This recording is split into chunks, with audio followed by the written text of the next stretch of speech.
So hello everyone, MeNoHaxor here, bringing you guys a support Janna commentary. Now I think this game is particularly interesting just because I'm playing against Aphromoo, and I think that unlike a lot of solo queue supports I normally play against, Aphromoo is pretty well respected, and I think this game is a really good display case of not really about mechanics and laning, but a lot more about decision making, because I'm going to tell you right now, this game is going to be pretty boring in the lane, and I think a lot of the decisions that Aphromoo make throughout the mid to early to mid game is going to have a pretty big impact on how this game is going to turn out, as you'll definitely see later on. So I would say this matchup in general, Tristana and Janna is not favored against Kog'Maw and Sona. Sona is really annoying because, especially since you're a Janna, you can't really outtrade a Sona just because she has heals, and Kog'Maw can outrange Tristana early on. So I would say overall this lane matchup is not good for us. But anyways, after we give a red leash to Jarvan, we're gonna get hit, and I actually don't really like their decision because level 1 Kog'Maw and Sona are not very strong whatsoever, and since Sona started coin, she's not that much stronger than me, and so even though they initially throw their stuff on me, I'm just gonna shield myself and just continue to attack them. I'm not really backing down whatsoever. Now there's Tristana, so because of that we win that trade pretty decisively. And now what this does for us is that now we can start shoving the lane, and we have a lot more initiative right now, and this is something we definitely want to exploit. Just these little small advantages we can get, since once they hit level 2, they're going to start sustaining up, and pretty much all the trading we've done right now is pretty much going to be worthless. So luckily Tristana shoves the lane pretty fast, and I'm also going to try to help her by auto-attacking the creeps as much as possible. You can see, because I was autoing the creeps the entire time, and we got the initial shove first, we're going to hit level 2, and now Tristana is going to jump really aggressively for Sona. So I see that Sona is pretty fragile, and so I'm going to shield Tristana, and now I really want to throw a tornado to continue to CC the Sona, because if Tristana gets all her procs on the Sona, we basically get the kill. Even though I'm running exhaust, I'm still willing to commit everything, so I'm actually going to go ahead and flash, tornado, exhaust, like really just slow Sona as much as possible. Tristana's able to get one more auto, and then right before Sona's able to get our flash off, she gets one last auto for the kill. So that's really good for us. And now Kog'Maw is still level 1, so he can't really do anything to us, and we're much stronger than them, so we're going to keep shoving, and this is really good for us. Once again, Tristana playing super aggressively. Now we know that since they started in the tri-bush down here and were hitting us, we know the Kayn is somewhere in the area, because Kayn will most likely have started here on the Raptors, done red, and then started pathing down here. So that's why I drop a ward right here, just in case the Kayn decides to blast going over the wall. But I mean, it's a Kayn, he's just gonna go right through the wall right here. Misses some of his spells, but I throw a tornado just in case. So we are able to get out. Now, I don't have a good buy yet, because I'm a little short at 500 gold. So Tristana's going to recall, which is fine. And I'm actually going to choose to stay and just soak up a little bit of experience and a little bit of gold. So I'm just going to recall in the bush right here, so that way I can't get zoned out, because they don't know I'm recalling there, and I can get a little bit of experience, because I'm just barely outside of EXP range. So, got 500 gold. Got my Nomad's Medallion. This is quite good for us, because now I'm in a much better position than Sona, because like Kog'Maw hasn't recalled yet. Tristana was able to buy a Cole, and since I have the upgraded gold generation item over Sona, it's actually much more favorable for me just to kind of stay in lane and just soak up more gold, because I'm going to be making more income than her. I'm also running gold generation runes, and I believe Aphromoo as well, so those runes kind of negate each other, but the fact that I have an extra gold generation item up on Sona means that I'm basically earning double the income she is right now, as long as she doesn't recall at least. So not really looking to be too aggressive. They are a level up on us because they were able to soak up a really big XP wave from that Kayn gank. So Tristana are just going to play pretty safe. Not really going to push the lane too much. We're down summoners on Tristana and I don't have flash, so we can just chill out for now. No biggie.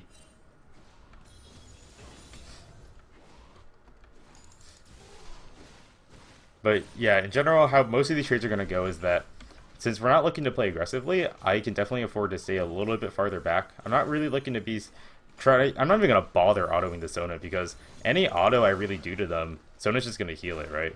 So I'm really just looking to try to make sure we stay healthy enough to where we can just continue farming in lane. Now, I don't know if you noticed this just now, but if you look at Sona's inventory items, she had a pink ward here, but when she came back to lane, she just used it. So I know that there's a pink ward in this bush 100% because there's no reason for her to pink this, and she only left lane for about 5 seconds right there. So I knew for sure this bush is warded, so I already started pinging, like, oh yep, this bush is warded. And that's something you should always do a lot. You should always check inventory items to see where supports place pink wards, so that way you know you don't waste your time trying to not clear something. Like when you see really good time where you can clear a ward, you can just go ahead and clear it. So we saw Kog'Maw go back, at least because he's not showing here, so I'm going to try to help shove the lane with Tristana. We get an okay shove. Not as fast as I would like, because Kog'Maw still gets most of this wave. But I knew the pink ward is here, so I'm just going to go ahead and walk up, immediately clear it. I'm also going to drop one ward over here. I drop one ward over on this side just in case Kane's there, but then Kane's actually topside, so that was kind of a useless trinket anyways.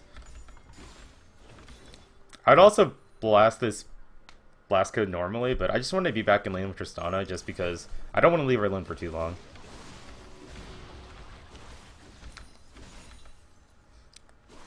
But yeah, you can see how even though technically we are up a kill, we're not really ahead in lane because this is still an unfavorable matchup and I can't really do much, and we can't really out-trade them solely because they have Sona. So once again, we just have to chill out, not really do much.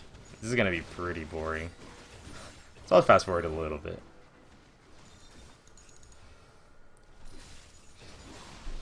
Maybe if Jarvan comes down, we could potentially kill them, but at this point, all their summoner spells are up again, so it seems like it's not really worth unless we're level 6.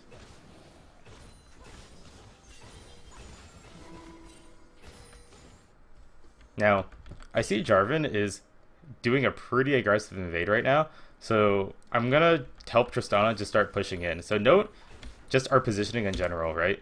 Like, the fact that we're closer to the river right now means that we can help Jarvan if, like, he just finds Kayn right now, and they start fighting, and, like, Victor and Morgana are also fighting right now.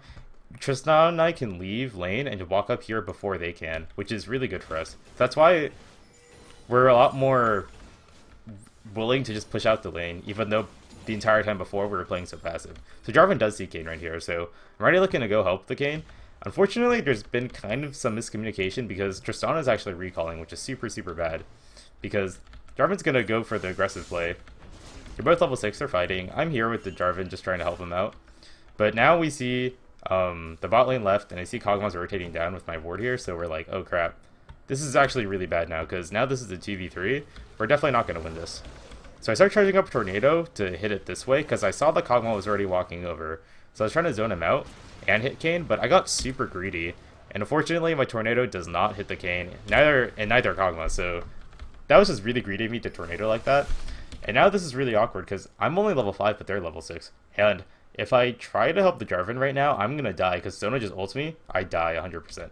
So I don't really have a choice. I kind of have to just back off. Like, I'm going to try to at least distract Kog'Maw a little bit, but it's really not going to be very fruitful, because he kind of walks up to me, but they still get the kill on Jarvan, which I really couldn't do anything about. Now, Tristana is being super aggressive. I have no idea why she's doing this, because she doesn't even have ult.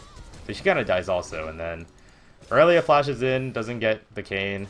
I try to help her with the shield, but once again, at level 5, I can't really do a whole lot, and they all end up getting away. So that wasn't the best fight, unfortunately. I think if Tristana was there a lot earlier, I don't think the Jarvan would have died getting chased by the Kayn, so that kind of sucks. Anyways, go back. I have a lot of money, so I buy Forbidden Idol, Amp Tome, 2 pink wards. My goal right now is to rush Ardent Censer. It's pretty logical. I think even after the nerfs to Ardent Censer, I still think it's a pretty strong item. I still think it's worthy to rush it first on most champions. In this case, I think it's fine on Janna, especially since we have a Tristana, and you know, J4 and Aurelia are also not bad users of Ardent Censer, or even Victor to a small extent, since he sometimes autos. So I think it's okay to rush Ardent Censer in this case. Luckily, my pink ward saw the Kayn coming. I saw him place a pink there, so I'm not even going to bother to pink this area. I'm going to save my pink ward for this tri-bush now. But since Kayn just came by, we're playing really passively. Like, I'm going to pink up this area because I just don't want us to get ganked right now. We know he's in the area, so we should really respect it. Jarvan and Aurelia are also taking top right now, so we don't have any jungle support if they do decide to dive us right now. You can see what I mean. Like, even though we got the first kill, like, we can't really play super aggressively in this matchup. So we're just gonna have to farm this out. Kind of sucks because now we're slightly losing in CS. With the Cole, it kind of offsets it, but this is not the most ideal lane for us, and we're just gonna have to keep chilling out.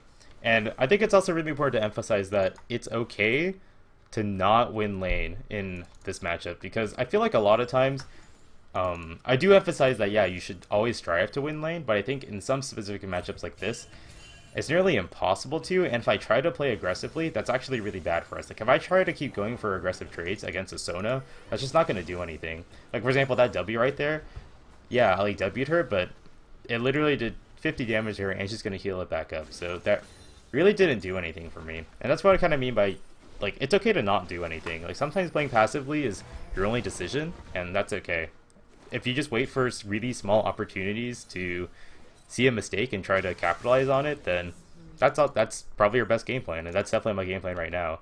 Granted, I don't think at this elo people make that many mistakes, but you know, people are human. Like, if you see an opportunity, I think you should just go for it. And I think you'll see what I mean in a couple seconds when since they're continuously shoving the wave, they're kind of close to our tower, and there's going to be one opportunity where I see, and I'm just going to go for it. So I believe it's this wave right here. So they're going to start hitting our tower, right? Now, I think you could argue that I should be shielding the tower, but I actually don't think that's worth it, because as long as I keep shielding Tristana, she's not going to be losing the trades, and she can at least try to zone them out a little bit. And I think that with her, the shield, and having her zoning out Sona and Kog'Maw, it's going to negate about the same amount of damage as putting my shield on the tower, which is why I'm not really shielding her in any situation. So you can see, like, I'm kind of dancing between Aphromoo right now. And here, I see Sona's walking way too far. Note how, like, these two range creeps are about to die. So I know that if I just start throwing my spells at Sona, she's going to take a tower shot, and this is going to be a really good opportunity for us. So as soon as we see this, like, Tristana and I both jump her right now. I throw a tornado, throw my slow, Tristana gets a nice slow on her. And now I have to make a really split-second decision, because she's in a really bad spot, and I can flash ult right now and push her back to the tower and do like a little bit of an insect. So I know this is my only opportunity to do so before she flashes out. So I'm going to go for it. I barely get in front of her and push her back to tower. So Tristana gets a really nice ult off to push Sona back. She takes another tower shot and she dies. That's perfect. We get another kill, and now we turn up the heat, throw an exhaust, force a Kog'Maw flash. That's huge. That's really, really good for us. And that's what I mean by, like, just one small mistake you make, you just have to capitalize on it. So that was really good for us. Now Aurelia also happened to roam down, so now we're going to push really hard. Zone out Kog'Maw from a really big wave. Try to do as much tower damage as we can. Now, unfortunately, it's a Kled. He's kind of tanky. We can't really do a whole lot to him because of the mount. So, unfortunately, the dude successfully defend the tower. And Jarvan's trying to help us dive, but this is just a bad idea because Kayn is here, so yeah, we're just going to leave. It's just not worth it. We can afford to play safe. We got a kill. It's fine. I was thinking about recalling, but I'm actually going to stay in lane just because they're also pushing right now, and if we recall, they would have taken this tower, and I think it's better for us to keep this tower alive as long as possible and try to get Jarvan to come for another gank, since we knew that Kog'Maw flash is down. So now I see Kayn's here, and he also has the Rift Herald buff, so he's probably going to use it, which kind of sucks. We can't really do much about it, since as soon as the Rift Herald comes, the tower's just going to die. But luckily, we do have one Trinket Ward here, so we're going to try to look for a TP play with Aurelia. So I'm going to charge up my Tornado, try to zone them out.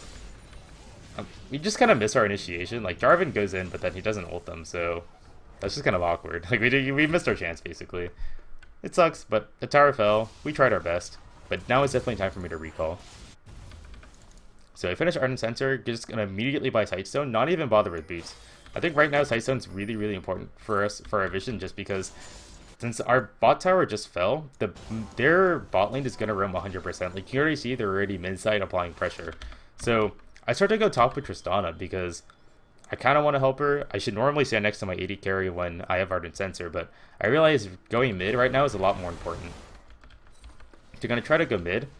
Unfortunately, my Jarvan and Victor get super chunked before, because I rotate a little too late.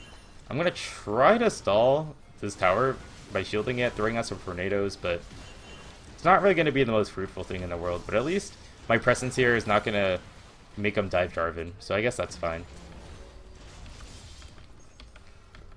Now, I see Kane's going to clear this pink, so I'm just going to drop a ward right in front of his face. I think there's no reason not to, right? Because it's fine. It's fine for them to have that information.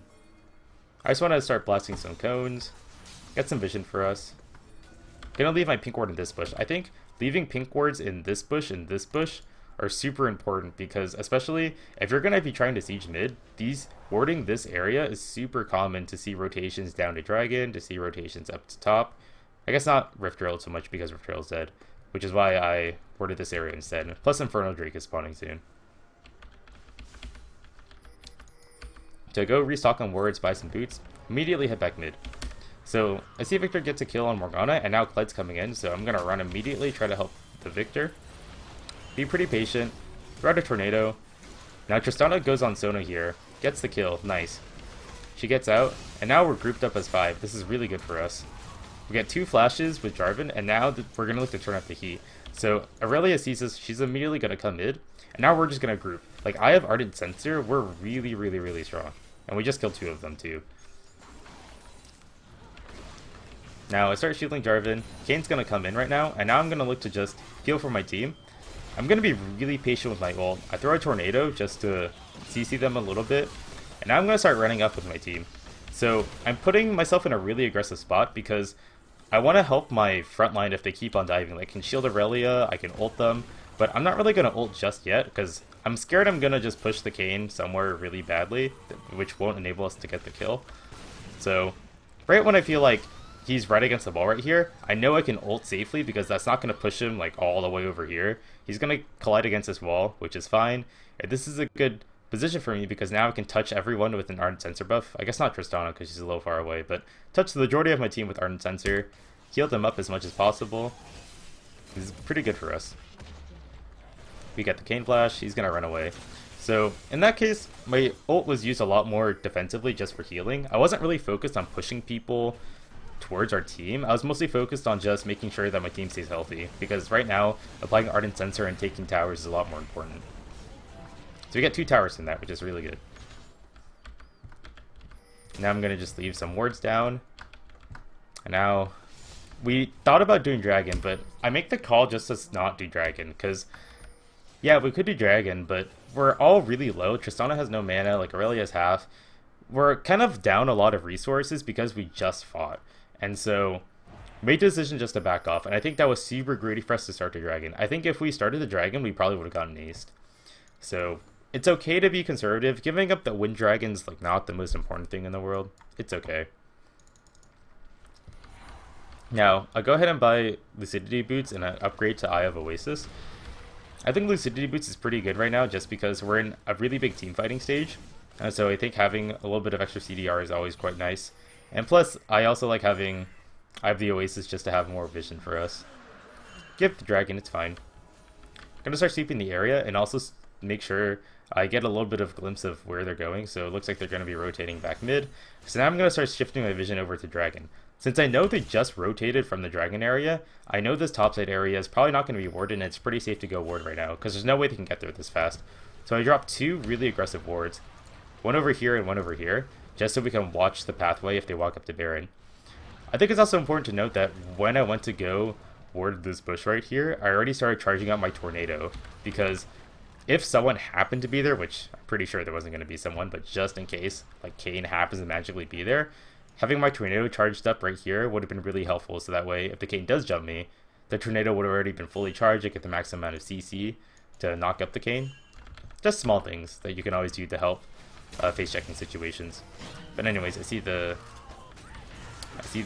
little Clyde up there. We get a kill on him, perfect. So I don't want to do Baron just yet because there's still 3 of them alive, and we do see them pushing mid right now. So instead we make the call just to try to flank them. Cut them off from their escape. We see the Kane over there, so we decide not to instead. That's okay. But we're just going to go ahead and reestablish vision around the Baron side. I'm going to leave my pink ward inside Baron because this is really helpful just for denying vision, and at any point we can pretty much just start the Baron. Now, I think what's also important to note is that I know that Aphromoo does not have a sight zone because I can check his inventory at any point. So I actually make a really aggressive call with Jarvan because since I know they don't have a sight stone, it's really, really hard for them to get vision in this Baron area. Since I just put a pink ward, I know they don't have vision. I already put my 2 wards over in this area beforehand, so they definitely do not suspect us being here. Like, granted, they put a pink ward down here, but that's the only vision we know they've only been able to get. So we know that they're not here. So I'm going to stay right near the Jarvan. Kayn actually happens to face check, which is perfect. So we're going to pick him off right now, throw a tornado, get a pretty free kill on him. Nice. So now I'm calling my team, yo guys, let's go Baron right now. Their jungler's dead. This is the perfect time. We don't have any Mountain Drakes or anything, but this is really, really good for us. And once again, it's really important to emphasize that I know that Aphromoo has not placed a single ward in this area. Since the last time I saw him at like around 19 minutes, they just did Wind Dragon. He walked over this way. They only got a pink ward down. They've never been able to get anywhere in this vicinity. So I know 100% this area is not warded. So we're going to go ahead and start to do the Baron. And this is a call I can make with 100% certainty and with a lot of confidence. Now, they finally do get some vision here, but at this point it's too late, right? They don't have a Blast Cone, they don't have their jungler. It's really impossible for them to steal it. And Aurelia is going to pretty much go on a suicide mission just to buy us some time, which is funny. So I'm just going to stay here with my team. I'm ready to ult just in case the Jarvan gets a little too low, but not too big of a deal. This is pretty good for us, and you know, we lose Aurelia, but we secure Baron. Quite good. So getting that Baron was huge. And it once again just came with making the informed decision that we know they don't have vision. We got a pick on the Kayn, and then we just immediately turn for Baron knowing that they don't have any more vision in this area. Item-wise, I'm working towards a Crucible. I think the only way you can really lose this game is if someone gets binded. So Crucible is going to help deny that one small situation where that could happen. Once again, I know this is pinked. Charge up another tornado, try to clear some vision for us. Our game plan right now is to just continuously shove mid and then take top tower. So Victor and Sona are going to stay around top side. I'm going to hover around mid just so I can keep establishing vision for us. And if for some reason one of the lanes gets ganked, I'll be there to help him. So I see Jarvan's by himself, so I'm immediately going to run to this area just in case he does get jumped on. Now I see them fighting, but I'm just telling them to back the hell up. So I'm already positioning myself just in case they turn and Kled ult, but they're not going to do that.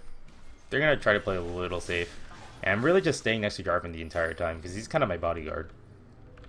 Now, I see Kayn here, and we know they're going to rotate top 100%. They just cleared the wave. We know they're going to be up here. So everyone's already making their way up, and we hear the Kled ult, so I'm like, oh crap, we have to run. They're going to get jumped on right now. So I'm already running up. Victor does a ton of damage to their team. And now I see a really good opportunity because I know Kog'Maw just did not see me here. So get up a pretty easy tornado. Jarvan gets a pretty good initiation as well. Blow up Kog'Maw. Perfect. Now we can just continue running them down. Get another free kill on Kled. Pretty nice. Now, gonna try to help my team. Gonna keep running forward a little bit. And we get another free kill. So we're going to keep pushing the top lane, right? Because we just killed 3 of them. We have Baron buff. So note how I make the decision to run back here to fetch this creep wave. Because there's not really a point in me staying at the tower. I do like 2... Like my autos don't really do anything, right? So I'm just going to go back instead and accelerate the movement speed of my creep wave. So now they come here about 3 to 4 seconds earlier, which is quite good. Because we have a really small window to push. And I make the call to just keep on pushing mid, or top. We're going to try to take a Nexus tower. I mean, there's still 5v3, so this is really good for us. And I still have my ult to heal us, but I'm choosing not to use it right now because I'm okay with hanging on to it for just a little bit longer. Now, they do just have to jump us, so we're just gonna keep turning, really sticking together as 5, and we're not gonna back down. We're gonna keep on pushing. And now this is where I think, like, oh yeah, this is a pretty good time to ult. So I'm just gonna ult us for the healing. I do get binded, which kind of sucks, and I'm really close to dying, but luckily get a nice heal. I shield myself, and we're able to just continuously keep on applying pressure with our Baron and pretty much just close out the game. So I think what's really important to emphasize this game is that they were we weren't really that far ahead, but it was a lot of really crucial decisions we made. And I think that a lot of it started around mid first, right? When Victor got jumped on, we all came to help him together. We took 2 towers mid just by continuously staying together and having me apply Ardent Sensor at the right time when we're trying to take things.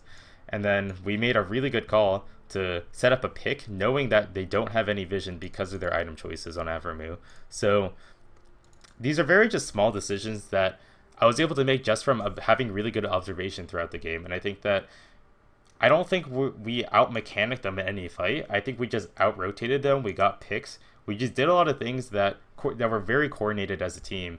And we only were able to do that just from having really good decision-making and from recognizing when you can capitalize on your enemy's mistakes. It even kind of goes back to bot lane. Like, back when we were getting shoved down in the tower right here, like, we know that we're not in a favorable lane matchup, but as soon as we see one small opportunity to exploit the lane, we can salvage the lane. And that was when I just did the flash insect on Aphro and pushed him back to tower and got a kill. And if I didn't do that, we were probably going to lose the tower in that minute. But instead, we had to force Kayn to use a Rift Herald buff to take the tower. We wasted a lot of time. We saved, 3 to 4 minutes of not losing a tower because of that decision. And so there are a lot of good things that happened this game. And I wouldn't say I made a lot of flashy plays. I did my job as Janna. I didn't have like the best ult or anything. Like, I guess that incident ult was pretty cool. But I mean, most of my ults for the rest of the fights were just for healing and just doing really basic things like shielding my teammates, throwing out tornadoes when they need it. And that's sometimes all you need to do as a support. As long as you just make really good decisions, you can definitely carry out a game. And I think that's pretty much the main thing I wanted to talk about. So yeah, that's pretty much it. Hope you guys enjoyed this commentary. It wasn't really focused on Janna, a lot more focused on just making decisions and just kind of thinking about the gameplay overall. And I know a lot of people have been asking me to talk about other things besides just the champion itself. So I hope that was pretty helpful. And yeah, thanks for watching.